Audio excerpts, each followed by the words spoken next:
Je pense que ce sont les Africains qui doivent se sentir tout à fait responsables pour prendre leur destin en main. Si l'Occident devait les aider, ce serait déjà fait. Il suffit de mettre l'équivalent du budget de la Coupe du Monde dans un pays africain en même temps que la Coupe du Monde. Chaque année, enfin chaque Coupe du Monde, si on faisait ça, tous les pays africains seraient déjà développés. Ce n'est pas une question de moyens, c'est une question de politique. Et une question de prise de conscience. Oui. Je ne comprends pas que les Africains puissent se mettre toujours, il faut nous aider, il faut nous aider. Mais non, quand votre maison brûle, vous n'attendez pas le voisin, vous commencez à éteindre. Je sais qu'ils luttent, je sais qu'ils travaillent en Afrique, mais il faut qu'ils soient encore plus conscients que leur avenir est dans leurs propres mains, que ça ne viendra pas d'ailleurs. C'est un gros mensonge. S'ils y croient, ils se trompent. Maintenant, peut-être que je suis pessimiste en disant ça, mais je ne peux pas dire le contraire parce que je ne le crois pas. Parce que moi, quand je me cassais la gueule, il n'y a personne qui est venu me sauver. Donc, et je pense qu'on peut mettre ça à l'échelle d'un village, d'un pays et d'un continent.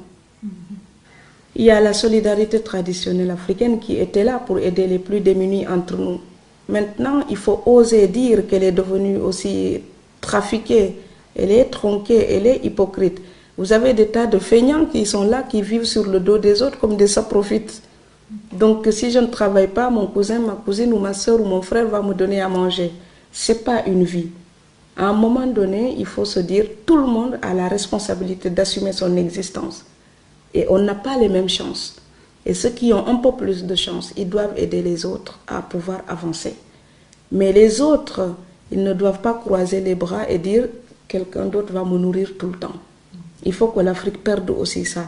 Autant l'Occident est trop égoïste, autant l'Afrique est tellement partageuse qu'elle rend les gens irresponsables. Je pense encore une fois que la solution est dans le mélange des deux, pour une moyenne. Voilà. Il y a eu des documentaires où on voit des filles africaines qui se mettent des crèmes sur la peau pour se blanchir. Vous avez des filles africaines qui font des régimes pour devenir comme ça, comme les top modèles. Enfin, non. On est cambré, on a des petites joues, ça fait des trous quand on sourit et nos fesses sont rebondies dans nos jeans. Mais c'est sublime. Donc il faut que les gens apprennent à respecter leur nature. Mais quand je suis au Sénégal aussi, ils disent sénégalaise, je leur dis, c'est plus dur d'ailleurs de le rectifier là-bas. Parce qu'eux, ils disent sénégalaise, je dis franco-sénégalaise. Parce que je suis sénégalaise, mais je ne renie pas ce que l'autre culture m'a donné aussi. Parce que je respecte. Donc je suis vraiment franco-sénégalaise. Et quand je suis ici, qui me présente dans des villes en Europe et ils disent écrivain française, je dis non, franco-sénégalaise. Parce que si je n'avais pas été franco-sénégalaise, mes livres n'auraient pas la réalité qu'ils ont, ce que je dis là-dedans. Il y a beaucoup d'immigrés qui sont là, qui n'osent même pas aller en vacances parce qu'il faut économiser pour le billet, économiser pour les cadeaux, pour tout le clan. Ces gens-là, quand ils n'osent plus partir en vacances, ils ne sont plus en liberté. Ils sont pris en otage par un système traditionnel qui fait d'eux des esclaves, qui produisent pour entretenir des gens qui vivent psychologiquement mieux qu'eux. Donc, à un moment donné, il faut aussi que l'immigré soit conscient qu'il est devenu un instrument d'une tradition qui est falsifiée, qui est modernisée pour devenir profiteuse et capitaliste. Cette tradition qui était sociale et humaine, elle se tourne vers le capitalisme. Donc on profite de l'autre pour mieux garder le peu de choses qu'on a. L'immigré ne doit pas accepter ça. Il ne faut pas mentir aux nôtres, c'est à nous les immigrés d'enlever le mensonge des immigrés pour l'apparence. C'est confortable d'arriver au pays de faire comme si on roulait en Jaguar en Europe et avec un jet privé, alors qu'on était simplement boy ou femme de ménage ou quelqu'un qui souffre dans un travail très très dur et mal payé. À un moment donné, il faut oser dire au pays, chacun lutte sous tous les cieux. C'est pareil. C'est pas parce qu'on est en Europe qu'on a tout à distribuer comme ça. Bon, moi je veux aider les gens, je suis consciente du manque. Mais il faut qu'ils soient aussi conscients de mes peines en tant qu'exilés. Or, nous, on oublie parfois de nous demander si on va bien. Et on nous appelle, il faut envoyer ça, ça, ça et ça. Je dis, attends, dis-moi d'abord, est-ce que tu vas bien? Puisque tu ne peux rien me donner, donne-moi un peu d'amour. Après, tu pourras demander matériellement. Mais nous aussi, on n'a pas besoin de leur aide matérielle pour vivre. On a besoin de leur soutien psychologique. On a besoin de leur amour pour pouvoir trouver la force d'aller gagner, ce qui nous permet de les aider matériellement. Et ça, parfois, ils l'oublient. Donc, ils n'oublient pas nos devoirs vis-à-vis d'eux, mais ils oublient que nous aussi, on pourrait attendre quelque chose d'eux. Il y a l'égoïsme du pauvre. On a tendance à l'excuser tout le temps. Mais le pauvre, il pense toujours qu'il n'y a que lui qui est malheureux sur terre. C'est terrifiant. C'est pour ça que je dis le tiers-monde ne peut voir les plaies de l'Occident.